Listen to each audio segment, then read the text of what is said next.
दोस्तों सबसे पहले आप बिहार जीविका की ये मॉडल पेपर थर्ड देखिए। इसमें कैसे-कैसे क्वेश्चन है, फिर हम एक-एक करके आपको ये पूरे क्वेश्चन सॉल्व कराएँगे, तो पहले आप इसको देखिए। इसमें हमने पूरा एक से बढ़कर एक क्वेश्चन ऐड किए हैं, जो कि एग्ज़ाम में आपके आने के लगभग-लगभग 90% चांस है, ठीक है? और इसको आप प्रैक्टिस करोगे ना, तो फिर कोई भी आप पेपर सॉल्व कर सकते हो, क्योंकि इस क्वेश्चन का जो पेपर का लेवल है ना, बहुत अच्छा है। और पूरा सिलेबस के हिसाब से जो भी सिलेबस में दिया गया है, एक-एक चीज़ें इसमें सिलेबस के हिसाब से हैं, तो वो भी आपके लिए अच्छा है। और टोटल आपके कितने क्वेश्चन हैं, इसमें 70 क्वेश्चन हैं, जैसे कि पहले 2 आपके मॉडल पेपर में थे। तो आप लोगों ने इसको देख लिया, अब हम एक-एक करके आपको इसको सॉल्व कराते हैं, तो चलिए स्टार्ट करते हैं। पहला क्वेश्चन है दोस्तों, 1857 के विद्रोह को भारत के प्रथम स्वतंत्रता संग्राम की संज्ञा किसने प्रदान की थी? तो दोस्तों बीडी सावरकर ने इसे प्रथम स्वतंत्रता संग्राम कहा था। और ये प्रारंभ कब हुई थी? तो ये 10 मई 1857 को प्रारंभ हुई थी यूपी के मेरठ से, ठीक है? ये भी आप लोग याद रख लेना। और इसका तत्कालिक कारण क्या था? चर्बी वाला कारतूस जो था, इसका तत्कालिक कारण था। अगला क्वेश्चन है, चित्तरंजन दास ने चुनाव लड़ने के लिए 1923 में किसके साथ मिलकर स्वराज पार्टी की स्थापना की थी? तो चित्तरंजन दास ने मोतीलाल नेहरू के साथ मिलकर स्वराज पार्टी की स्थापना की थी। और इसका मुख्य उद्देश्य था भारत को स्वराज दिलाना और असहयोग आंदोलन को सफल बनाना और सरकार की नीतियों का विरोध करना, जो कि जनता के विरुद्ध थी। अगला क्वेश्चन है, इंडिया ऑफ माई ड्रीम्स मेरे सपनों का भारत पुस्तक में किसके भाषणों और लेखों का संग्रह है? तो दोस्तों ये आपके महात्मा गांधी के भाषणों और लेखों का संग्रह इस पुस्तक में है। क्वेश्चन नंबर 4 में कह रहा है, निम्नलिखित में से कौन सा सुमेलित नहीं है, ये आपको बताना है। तो ईडन गार्डन जो आपका कोलकाता में है, ठीक है। आपका भारत रत्न अटल बिहारी वाजपेयी स्टेडियम जो है कान्हा बोलते हैं, लखनऊ में है। आपका नरेंद्र मोदी स्टेडियम जो है अहमदाबाद में है, भारत का सबसे बड़ा स्टेडियम और विश्व का भी सबसे बड़ा क्रिकेट स्टेडियम। आपका अरुण जेटली स्टेडियम जो है, ये आपका हो जाएगा राइट आंसर। ये आपका कहाँ पे है? तो अरुण जेटली स्टेडियम आपका है नई दिल्ली में, ठीक है। और इसे फिरोज शाह कोटला स्टेडियम भी कहा जाता है। ये आपका बेंगलुरु में नहीं है, ये आपको ध्यान रखना है। और ये भारत का दूसरा सबसे पुराना स्टेडियम है। पहला सबसे पुराना स्टेडियम कौन है? ईडन गार्डन है, तो ये भी आप लोग ध्यान रखिए। 5 है आपका, निम्नलिखित में से कौन सा पुरस्कार किसी विश्वविद्यालय को खेलों में अच्छे प्रदर्शन के लिए दिया जाता है? तो दोस्तों ये आपका हो जाएगा मौलाना अबुल कलाम आजाद जो है विश्वविद्यालय को खेलों में अच्छा प्रदर्शन के लिए राष्ट्रीय और अंतर्राष्ट्रीय लेवल पे जो है दिया जाता है। और इसका जो मुख्य उद्देश्य है खेलों को बढ़ाना है। और इसकी स्थापना जो है 1957 में हुई थी शिक्षा मंत्रालय द्वारा। और ये साल में 1 बार दिया जाता है राष्ट्रपति द्वारा, ठीक है? तो ये भी आप लोग ध्यान रखिएगा। नेक्स्ट क्वेश्चन है आपका, ट्रिप्स समझौता किससे संबंधित है? तो दोस्तों इसका राइट आंसर हो जाएगा ऑप्शन नंबर बी। ट्रिप्स समझौता जो है ये बौद्धिक संपदा संरक्षण से संबंधित है। इसकी जो है स्थापना जो हुई थी ये 1993 में हुई थी। इस क्या कहते हैं समझौते की। और 117 देशों ने इस पे क्या किया था? हस्ताक्षर किया था कि बौद्धिक जो पुरानी चीजें हैं उनको क्या किया जाए? संरक्षण मिले। ये इसका मुख्य उद्देश्य है। अवतल दर्पण द्वारा बनाया गया प्रतिबिंब वास्तविक, उल्टा और वस्तु के आकार के बराबर होता है यदि वस्तु की स्थिति कैसी होती है? ये आपको जब वस्तु वक्रता केंद्र पर होती है तो वस्तु का आकार वस्तु के बराबर उल्टा होता है। तो ये आप लोग ध्यान रखिएगा। तो ऑप्शन नंबर बी हो जाएगा इस क्वेश्चन का राइट आंसर। क्वेश्चन नंबर 10 है, हमारे रक्त में ऑक्सीजन का संचरण निम्न में से किस प्रोटीन के माध्यम से होता है? तो दोस्तों हमारे जो शरीर में ऑक्सीजन का परिसंचरण है वो हीमोग्लोबिन द्वारा होता है। हीमोग्लोबिन में क्या पाया जाता है? लोहा पाया जाता है, इसे हम Fe या कार्बन कहते हैं। और ये हीम प्रोटीन बनाता है, हीम प्रोटीन। और ये मिल करके हीमोग्लोबिन बन जाती है, जिसके कारण क्या होता है? हमारे शरीर में ऑक्सीजन का परिसंचरण होता है। अगला क्वेश्चन है आपके, सोने के आभूषणों को साफ करने के लिए किसका प्रयोग किया जाता है? तो दोस्तों ये आपका सोने के आभूषणों को साफ करने के लिए एक्वारेजिया का प्रयोग किया जाता है। एक्वारेजिया क्या होता है? ये 3 मोल HCl मतलब हाइड्रोक्लोरिकम और 1 मोल HNO3 मतलब कि नाइट्रिक अम्ल का संयुक्त मिश्रण होता है, जिसे हम एक्वारेजिया कहते हैं। और ये क्या होता है? आभूषणों को साफ करने के लिए प्रयुक्त होता है। अगला क्वेश्चन है आपका, निम्न में से भारत सरकार की कौन सी नीति गरीबी रेखा से नीचे परिवारों को रसोई गैस उपलब्ध कराती है? तो इसका दोस्तों हो जाएगा राइट आंसर उज्ज्वला योजना जो है महिलाओं को रसोई गैस उपलब्ध कराने से संबंधित है। और इसमें क्या होता है? इसका मुख्य उद्देश्य क्या है?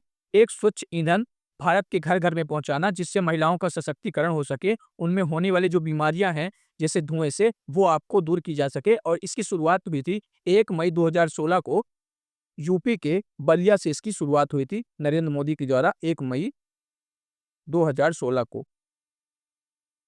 खो-खो विश्व कप 2025 में महिला और पुरुष वर्ग का खिताब किसने जीता? तो दोस्तों भारत ने जो है महिला और पुरुष वर्ग दोनों का खिताब जीता। दूसरे नंबर पे आपका यहाँ पे नेपाल था, ठीक है? और ये जो प्रतियोगिता हुई थी वो कहाँ पे हुई थी? तो इंदिरा गांधी स्टेडियम के में नई दिल्ली में ये आपकी प्रतियोगिता हुई तो आपको याद ध्यान रखना है। स्वच्छ भारत अभियान किस वर्ष प्रारंभ हुआ था? तो दोस्तों 2 अक्टूबर 2014 को स्वच्छ भारत अभियान मोदी जी के नेतृत्व में प्रारंभ हुआ था और इसे गांधी जयंती के दिन ही लागू किया गया था। फिर उसके बाद ये धीरे-धीरे पूरे देश में एक व्यापक मुहिम बन गया, तो ये आपको ध्यान रखना है। ग्लोबल इंडियन ऑफ ईयर पुरस्कार 2025 से किसे प्रदान किया गया है? तो दोस्तों ये आपका वसुदेव जग्गी सद्गुरु जी को प्रदान किया गया है। आपने इनको टीवी पे देखा होगा, इन्होंने पर्यावरण संरक्षण के क्षेत्र में बहुत ही इंपॉर्टेंट काम किए हैं। सेव सॉइल नाम की एक इन्होंने मुहिम चलाया था जिसमें बताया कि मिट्टी को कैसे बताया जा सके, उर्वरक कैसे आप यूज करो, बहुत खाद वाद मत यूज करो, तो इसकी वजह से इनको जो है ये पुरस्कार मिला है। अगला क्वेश्चन है आपका, जून 2024 में किसे प्रेम पुंटर पुरस्कार 2024 प्रदान किया गया है? तो दोस्तों ये आपका अरुंधति राय को प्रदान किया गया है। ये एक भारतीय महिला है और यह पुरस्कार पाने वाली ये पहली भारतीय महिला, ये भी आपको याद रखिएगा। और प्रेम पुंटर पुरस्कार की बात करें तो ये किस लिए दिया जाता है? तो ये ब्रिटिश नाटककार हेराल्ड पिंटर के सम्मान में दिया जाता है। ये भी आप लोग याद रखिएगा, हेराल्ड पिंटर के सम्मान में। क्वेश्चन नंबर 18 है दोस्तों, दिए गए सेट में उस आकृति को चुने जो अन्य सभी से भिन्न है। तो इसको आप गौर से देखिएगा, तो जो ये डी वाली आकृति है ये सबसे भिन्न है। बाकी तीन जो है क्या करती हैं, केंद्र पे आपका 90 डिग्री का एंगल बनाती हैं और केवल यही है जो एक 90 डिग्री का एंगल नहीं बनाती। तो ऑप्शन नंबर बी हो जाएगा इस क्वेश्चन का राइट आंसर। क्वेश्चन नंबर 19 है आपका, दिए गए विकल्पों में असंगत विकल्प को चुनना है। तो आप देखिएगा इसका राइट आंसर क्या हो जाएगा, ऑप्शन नंबर ए। कैसे? देखिए, इसमें अगर हम फर्स्ट और सेकंड पद को जोड़ते हैं तो कितना आ जाता है, मिडिल वाला पद आ जाता है 9। इसमें भी हम जोड़ेंगे फर्स्ट और सेकंड को 6 तो प्लस 1 तो कितना आ जाएगा 7, इस वाले में भी। और इसमें भी जोड़ेंगे हम 4 तो 1 5 आ जाएगा, ठीक है। पर अगर हम इसमें लेते हैं तो 8 और 1 9 आएगा, ना कि 6 आएगा। तो ये हो जाएगा इसका राइट आंसर, ये तीनों से भिन्न है। क्वेश्चन नंबर 20 है आपका, ठीक है। नाव, जहाज, पनडुब्बी, क्रीड़ा नौका, ये सब में क्या करना है, समानता ज्ञात करना है। तो समानता हो जाएगा, ये सभी क्या करते हैं, पानी में विहार करते हैं, मतलब पानी में चलने वाले यंत्र हैं, ये आपको ध्यान रखना है। क्वेश्चन नंबर 22 है आपका, यदि प्लस का अर्थ माइनस और माइनस का अर्थ गुणा, गुणा का अर्थ भाग एवं भाग का अर्थ प्लस है तो निम्नलिखित का मान ज्ञात कीजिए। सिंपल है, आपको क्या कह रहा है, इसको कुछ नहीं करना है, सीधे आपको सबका चेंज कर देना है। तो 16 माइनस 4 इंटू 3 प्लस 8 और डिवाइडेड बाई 6 कर देना है। जो जो कह रहा है उसी के हिसाब से आपको इसका पूरा वो कर देना है, मार्क चेंज कर देना है। अब जैसे आप चेंज करोगे, इसको सॉल्व करोगे तो आपका ये 16/3 आ जाएगा राइट आंसर, ठीक है। क्वेश्चन नंबर 23 है आपकी, यदि प्लस का अर्थ माइनस, माइनस का अर्थ भाग, भाग का अर्थ गुणा और गुणा का अर्थ प्लस है तो निम्नलिखित का मान ज्ञात कीजिए। जो आपको ये समीकरण दिया हुआ है, तो आपको कुछ नहीं करना है, जैसे आपको बोला है सबका क्या कर देना है, बस इसका मार्क चेंज कर देना है। तो इसके जगह पे क्या हो जाएगा, देखिएगा, हो जाएगा 12 × 6 माइनस 28 डिवाइडेड बाई 7 प्लस 14। आप इसको सॉल्व करोगे तो यहाँ पे आ जाएगा आपका 12 छंग 72, 72 माइनस 4 प्लस 14 आ जाएगा, ठीक है। अब यहाँ से इसको सॉल्व करोगे तो आपका ये यहाँ से 82 आ जाएगा इस क्वेश्चन का राइट आंसर। क्वेश्चन नंबर 24 से आपका, दिए गए वस्तुओं के समूह के संबंध में सबसे उचित शब्द क्या होगा? इसके लिए एक शब्द प्रयोग करना है, तो उचित शब्द क्या होगा? तो दोस्तों ये ऑप्शन नंबर बी हो जाएगा इस क्वेश्चन का राइट आंसर, क्योंकि ये टीवी, मोबाइल, ये आपका जो कॉम्पैक्ट डिश है और ये आपका कैमरा है, तो ये सब क्या है, एक इलेक्ट्रिक सामान है, ठीक है, मतलब कि प्रौद्योगिकी के समान है, ठीक है। ये आप लोग ध्यान रखिएगा, इलेक्ट्रिक सामान है, ये बात ध्यान रखिएगा। क्वेश्चन नंबर 25 है आपका, उस विकल्प का चयन कीजिए जो तीसरे पद से उसी प्रकार संबंधित है जिस प्रकार दूसरा पद पहले पद से। ये कह रहा है दूसरा पद पहले पद से है, तो तीसरा पद क्या है, ये चौथा वाला जो पद है हमको ये ज्ञात करना है। तो देखिएगा, आपको बी में +3 करोगे, बी में +3 करोगे तो क्या आ जाएगा, आपका ई आ जाएगा। और आई में, ठीक है, आई में -3 करोगे, -3 करोगे तो -3 करोगे तो कितना आ जाएगा, आपका एफ आ जाएगा। फिर एल में आपको +3 करोगे, +3 करोगे तो आपका क्या, ओ आ जाएगा। और आर में -3 करोगे तो आपका फिर से ओ आ जाएगा। इसी तरह आप सी में +3 करोगे तो आपका एफ आ जाएगा। और इस तीनों पद में पहले ही नंबर वाले में एफ है, बाकी किसी में एफ नहीं है, तो ये आप सिंपल से लगा देना। आप इसको पूरा भी करके देखोगे तो यही आंसर आएगा, तो ऑप्शन नंबर ए हो जाएगा इसका राइट आंसर। क्वेश्चन नंबर 26 से आपका उस पद का चयन कीजिए जो तीसरे शब्द से ठीक उसी प्रकार संबंधित है जिस प्रकार दूसरा पद पहले पद से। अब देखना घड़ी क्या है, कलाई में पहनी जाती है, तो अंगूठी कहाँ पे है, आपका उंगली में पहन जाएगा, तो ऑप्शन नंबर ए हो जाएगा इसका राइट आंसर। ठीक है, तो लिखित ग्राफ एक बांध के निर्माण कार्य का मासिक कार्य प्रगति को प्रदर्शित करता है। ठीक है, अब देखिएगा ये ग्राफ क्या है, एक बांध का जो महीने में कार्य हुआ है उसको प्रदर्शित करता है। अब हम देखेंगे इस ग्राफ के अनुसार क्या हमको डाटा दिया और कैसे निकालना है। देखिएगा, जुलाई महीने में दर्ज की गई कार्य प्रगति दी गई अवधि में किसी भी एक महीने में दर्ज की गई अधिकतम कार्य प्रगति के बराबर है। मतलब कि जो अधिकतम कार्य प्रगति होगा और जो जुलाई महीने में काम किया गया है दोनों बराबर होंगे। तो बताइए जुलाई महीने के अंत तक कितना निर्माण पूरा हो जाएगा, ये आपको बताना है कि जुलाई महीने के अंत तक कितना निर्माण कार्य पूरा हो जाएगा। ठीक है, तो आपके अनुसार देखिएगा, तो जनवरी में क्या किया गया है, 10% काम किया गया है। ठीक है, फरवरी में आपका 8%। ठीक है, और फिर मार्च में आपका कितना किया गया है, 12%। ठीक है, और क्या गया है कि अप्रैल में जो है आपका किया गया है 6%, और यहीं पे फिर आपका कितना किया गया है, 4% और 4%। ठीक है, दोनों में। अब क्या क्या है आपका कि जो अधिकतम कार्य किसमें है, ये आपका वह है मार्च महीने में 12%। तो आपको यहाँ से हम निकालेंगे जनवरी का जो कार्य है, ठीक है, वो 44 हो जाएगा अधिकतम जो है। तो 44 प्लस 12 यहाँ से हम कर देंगे तो हमारा कितना आ जाएगा, ये 56% आ जाएगा, 56 आ जाएगा, और यही 56 से नंबर सी है, इसका राइट आंसर हो जाएगा। 5 दुकानों A B C D E की क्या है, 2017 और 2018 में इन्वर्टर की बिक्री जो की है उसको दर्शाता है। ठीक है, ग्राफ देख लीजिए, इन्वर्टर जो है 5 दुकानें जो बेची हैं 2017 से 18 में, उसका ये ग्राफ है। अब आप देखिएगा ग्राफ के अनुसार क्या कह रहा है, आपको क्या निकालना है। ठीक है, आपको यहाँ है दुकान ए दोनों वर्षों की कुल बिक्री और दुकान डी की दोनों वर्षों की कुल बिक्री का अनुपात निकालना है। सिंपल है, आपको बहुत ज्यादा, आपको क्या निकालना है, ए अनुपात डी आपको निकालना है। तो ए का कितना हो जाएगा, देखिएगा जो है 90 प्लस 85 हो जाएगा। 90 प्लस 85 मतलब कि 175 हो जाएगा। ठीक है, 175 और डिवाइडेड बाई डी कितना है, ये आपका हो जाएगा 70 प्लस 80 मतलब कि 7, 8 7 15 मतलब कि 150।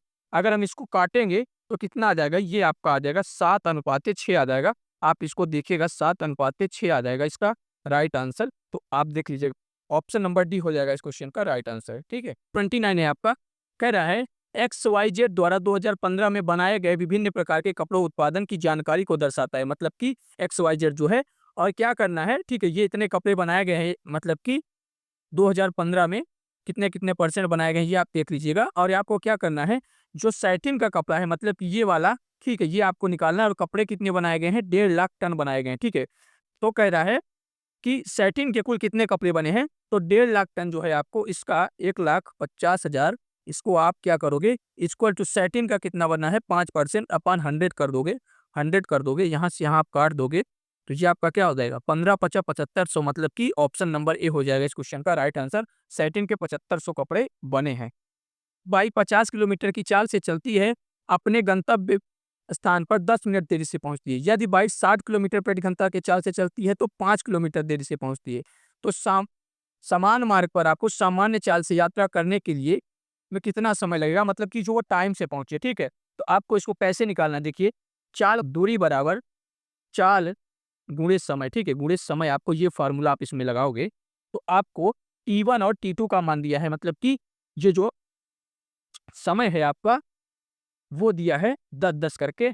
अब ये आप फार्मूला लगाओगे तो आप इसको कैसे करोगे, 50, अरे आपको टी प्लस 50/60, ठीक है, 60, और इक्वल टू क्या करोगे 60, और फिर टी प्लस 50/60 ऐसे हल कर लोगे। और उसके बाद आपको टी का मान निकालना है, आप सॉल्व करोगे तो आपको यहाँ पे आ जाएगा आपका 20 मिनट। ठीक है, ये आप लोग ध्यान रखिएगा। तो ऑप्शन नंबर डी हो जाएगा इस क्वेश्चन का राइट आंसर। अगला क्वेश्चन है आपका, देखिएगा, एक विक्रेता 12% लाभ पर 12 कुर्सियां और 3% हानि पर 4 कुर्सियां बेचता है, तो उसका कुल लाभ जो है 1650 रुपये होता है। तो प्रत्येक कुर्सी का क्रय मूल्य आपको निकालना है।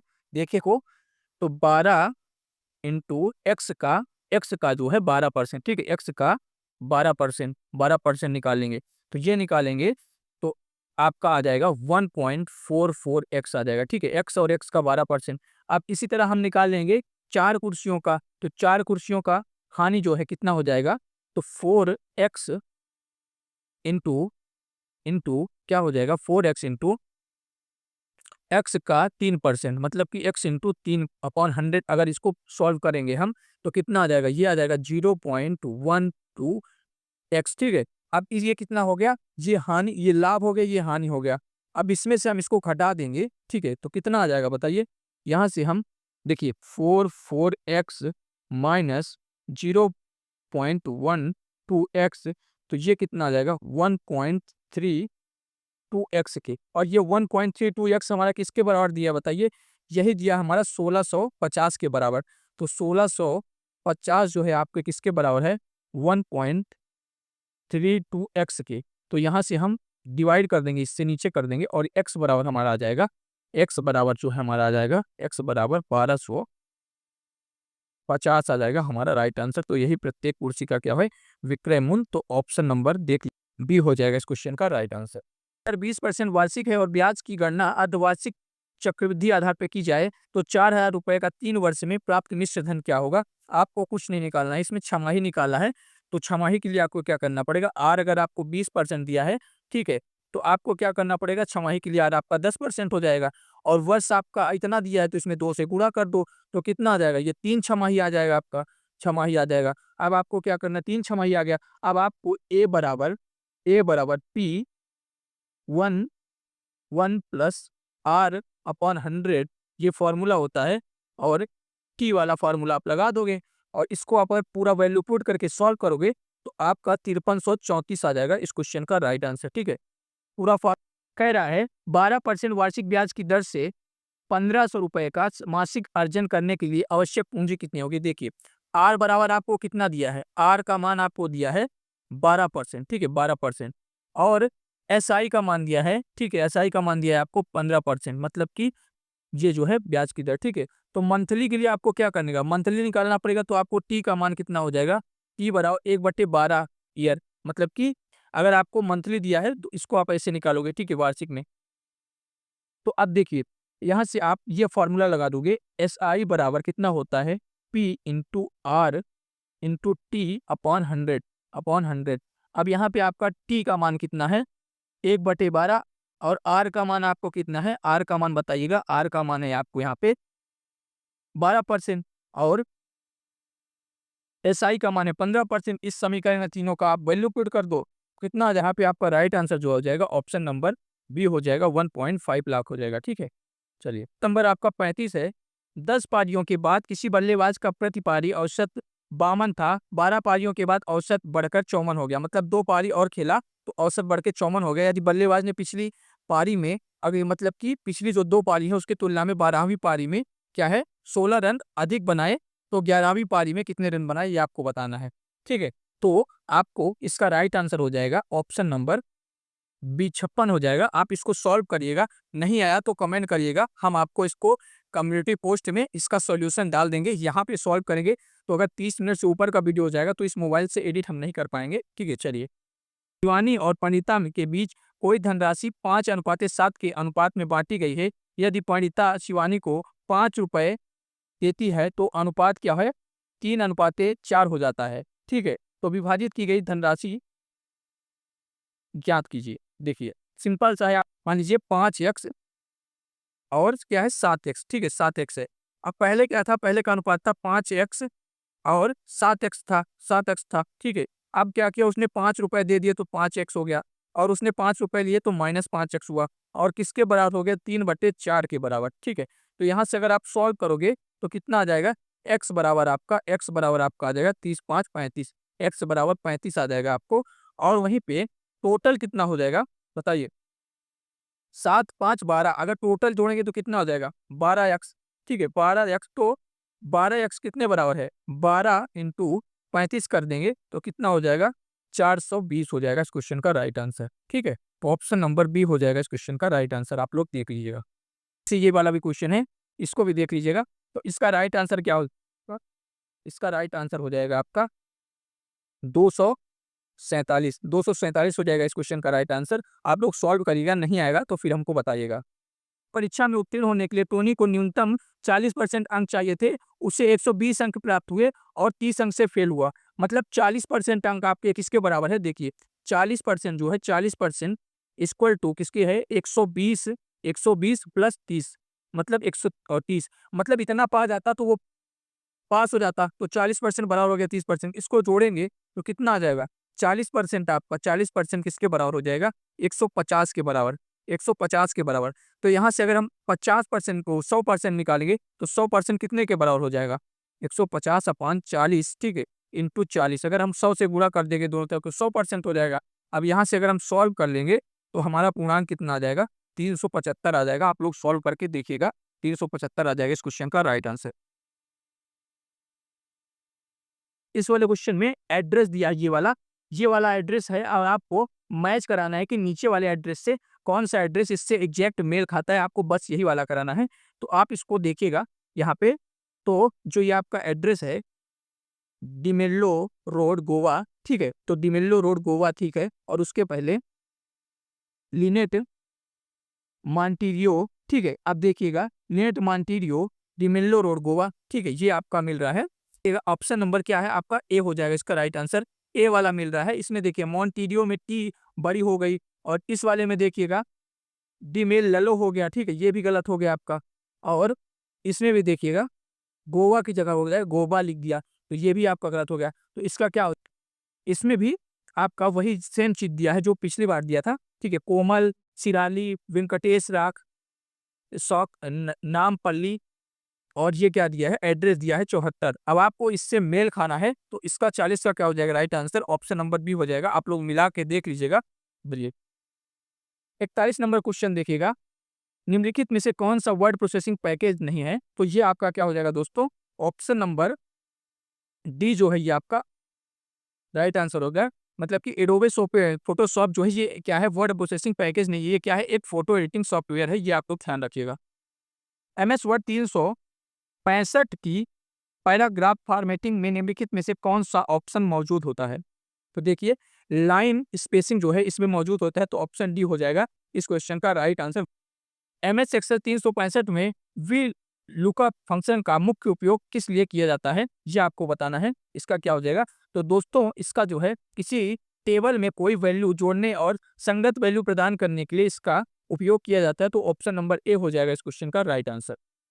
MS एक्सेल 365 में सॉर्ट फिल्टर समूह निम्नलिखित में से किस टैब में होता है, तो दोस्तों ये आपका हो जाता है डाटा टैब में, ठीक है, ऑप्शन नंबर सी हो जाएगा इस क्वेश्चन का राइट आंसर। नंबर 45 से आपका MS पावर पॉइंट में आप कंटेंट टेक्स्ट या ग्राफिक्स के लिए स्लाइड पर पूर्व स्वरूपित कंटेंट को क्या कहते हैं, तो दोस्तों इसका हो जाएगा ऑप्शन नंबर बी आपका इसका राइट आंसर हो जाएगा, ठीक है, स्पेस होल्डर जो पहले से मौजूद होते हैं वहां पे, ये हो जाएगा राइट आंसर। क्वेश्चन नंबर 46 से आपका देखिएगा, MS पावर पॉइंट में फॉन्ट डायलॉग बॉक्स को खोलने के लिए किस फॉन्ट कीबोर्ड का इस्तेमाल करते हैं, ये आपको बताना है। तो जो आपका फॉन्ट मतलब होता है टेक्स्ट के लिए आपको कंट्रोल प्लस टी का इस्तेमाल करते हैं, ये सिंपल सा है, आपको ध्यान रखिएगा। चलिए अगला क्वेश्चन है आपका, लैन के बारे में कौन सा कथन सही है, तो दोस्तों 10 Mbps स्पीड वाले लैन को इथरनेट कहते हैं, ये आपका कथन सही है, तो ये आप लोग ध्यान रखिएगा, ऑप्शन नंबर डी हो जाएगा इस क्वेश्चन का राइट आंसर। क्वेश्चन नंबर 49 निम्नलिखित कौन सा स्मार्टफोन सिक्योरिटी थ्रेट है, तो ये आपको बताना है। तो दोस्तों इसका राइट आंसर हो जाएगा आपका ऑप्शन नंबर ए जो है क्या, ये स्मार्टफोन सिक्योरिटी थ्रेट है, तो ये आप लोग ध्यान रखिएगा। कौन एक प्रकार की सोशल इंजीनियरिंग है जिसमें अटैक एक ऐसा छलपूर्ण संदेश भेजता है जो किसी व्यक्ति की संवेदनशील जानकारी को लेकर उसे ठगने के लिए डिजाइन होता है, आपको ये बताना है। तो 50 का आपका क्या हो जाएगा, फिशिंग अटैक जो है इसका राइट आंसर हो जाएगा, आप लोग ध्यान रखिएगा। 51 नंबर हो जाएगा, वित्तीय समावेशन का मुख्य उद्देश्य क्या है, ये आपको बताना है, वित्तीय समावेशन का मुख्य उद्देश्य क्या है। तो सभी को बैंकिंग सुविधाएं उपलब्ध कराना वित्तीय समावेशन का मुख्य उद्देश्य है, तो ये आप ध्यान रखिएगा। क्वेश्चन नंबर 52 है आपका, जब सरकार उसे के द्वारा संग्रहित स्वराज के बराबर राशि व्यय करती है तो उसे क्या कहा जाता है, तो दोस्तों उसे आप संतुलित बजट कहते हैं, ये आप लोग ध्यान रखिएगा। क्वेश्चन नंबर 53 है आपका, किसी सदस्य को ऋण दिए जाने का निर्णय किस रजिस्टर में दर्ज किया जाता है? तो दोस्तों ये आपका बैठक रजिस्टर में दर्ज किया जाता है, तो ऑप्शन नंबर सी हो जाएगा इस क्वेश्चन का राइट आंसर। प्रधानमंत्री ग्राम सड़क योजना के तहत प्रारंभिक चरण में कितनी संख्या वाले गांवों को जोड़ने का लक्ष्य बनाया गया था? तो दोस्तों ये आपका 500 जनसंख्या वाले जो है ग्रामों को जोड़ने का लक्ष्य बनाया गया था, तो ये आप लोग ध्यान रखिएगा। अगला क्वेश्चन है आपका, आयुष्मान भारत योजना किससे संबंधित है? ये आपका स्वास्थ्य बीमा से संबंधित। इसके तहत 5 लाख तक का मुफ्त स्वास्थ्य बीमा गरीबों लोगों को दिया जाता है, तो ये आप लोग ध्यान रखिएगा। अगला क्वेश्चन है, जीविका ग्रामीण उद्यमिता परियोजना का उद्देश्य क्या है? तो इसका है ग्रामीण युवाओं में उद्यमिता को प्रोत्साहित करना इसका मुख्य उद्देश्य है, तो ये आप लोग ध्यान रखिएगा।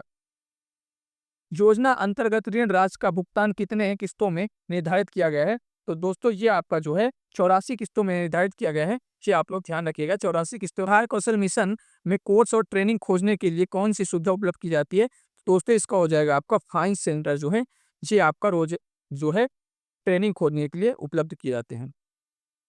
स्वयं सहायता समूह के दीर्घकालीन सफलता के लिए क्या आवश्यक है? तो अंतर सामूहिक पारदर्शिता जो है ये आवश्यक है। सब में सब लोग क्या करें, किसी में भेदभाव ना करें, एक पारदर्शिता बरतें, ये बहुत ही आवश्यक है। इस संकल्प आधारित समिति का मुख्य उद्देश्य क्या है? ठीक है, तो संकल्प आधारित समिति का मुख्य उद्देश्य क्या है? सामुदायिक विकास के लिए लक्ष्य निर्धारित करना। ये आपका हो जाएगा ऑप्शन नंबर डी हो जाएगा इस क्वेश्चन का राइट आंसर। क्वेश्चन नंबर 61 है आपका, बिहार में जीविका स्वयं सहायता समूह की महिलाएं द्वारा कौन सा कृषि उत्पादन ब्रांड शुरू किया गया है बाजार में? तो ये आपको याद करना है। तो उन्होंने जीविका शहद जो है ये आपका ब्रांड उपलब्ध कराया है बाजार में, तो ये आप लोग ध्यान रखिएगा। ये बताना है निम्नलिखित में से कौन सा सुमेलित नहीं है, ये आपको बताना है। देखिएगा, विटिकल्चर अंगूर की खेती होती है, ठीक है, ठीक है। और आपका ओरिकल्चर फूलों की होती है, ये भी ठीक है।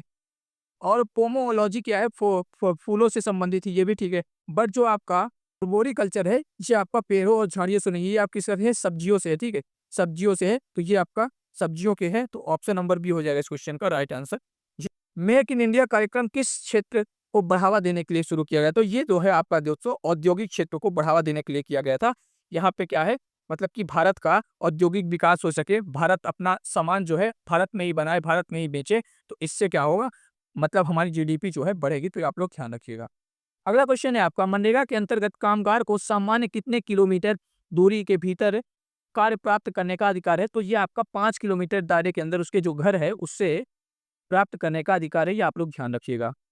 निम्नलिखित में से कौन सा पीएम किसान योजना का पात्र नहीं है? तो जो संवैधानिक, ठीक है, संवैधानिक पदों के पूर्व और वर्तमान में धारक हैं वो भी नहीं है। और क्या है, सभी संस्थागत भूमि धारक है वो भी नहीं है। और इसमें पूर्व एवं वर्तमान मंत्री, राज्य मंत्री, ये भी नहीं है, तो ऑप्शन नंबर डी हो जाएगा इस क्वेश्चन का राइट आंसर। ये सभी इसके पात्र धारक नहीं है। क्वेश्चन नंबर 66 है आपका, राष्ट्रीय सामाजिक सहायता कार्यक्रम एनएसएपी योजना का वित्तीय पोषण किस प्रकार होता है? ये आपको बताना है। तो इसका क्या हो जाएगा, ऑप्शन नंबर बी। ये पूरा टोटल कितना है, केंद्र सरकार के द्वारा मिलता है, राज्य सरकार का इसमें कोई भी हस्तक्षेप नहीं रहता, ये आप देखिए। क्वेश्चन नंबर 67 है आपका, मुख्यमंत्री वृद्धजन पेंशन योजना के तहत मासिक राशि कितनी मिलती है? तो वर्तमान में दोस्तों 500 रुपए मिलती है, ये आप लोग ध्यान रखिएगा। कहीं कहीं पे किसी राज्य में ज्यादा भी हो सकती है, तो वो भी आप लोग ध्यान रखिएगा। शाकाहारी आंदोलन भारत में कब हुआ था? तो दोस्तों शाकाहारी आंदोलन भारत में जो है 1904 ईस्वी में हुआ था, तो ऑप्शन नंबर ये हो जाएगा इस क्वेश्चन का राइट आंसर। ग्रामीण क्षेत्रों में आय का स्तर कैसा होता है? तो दोस्तों ग्रामीण क्षेत्र में जो आय का स्तर होता है बहुत कम होता है। देखिए ग्रामीण क्षेत्र क्या होते हैं, मुख्य रूप से आपके कृषि पे डिपेंड होते हैं। अब कभी कृषि अच्छी हुई, कभी बारिश हो गई, ठीक है, कभी ओले पड़ गए, उस हिसाब से क्या होता है, कभी फसल अच्छी हुई, कभी नहीं हुई, तो उस वजह से इनकी आय का स्रोत बहुत कम होता है।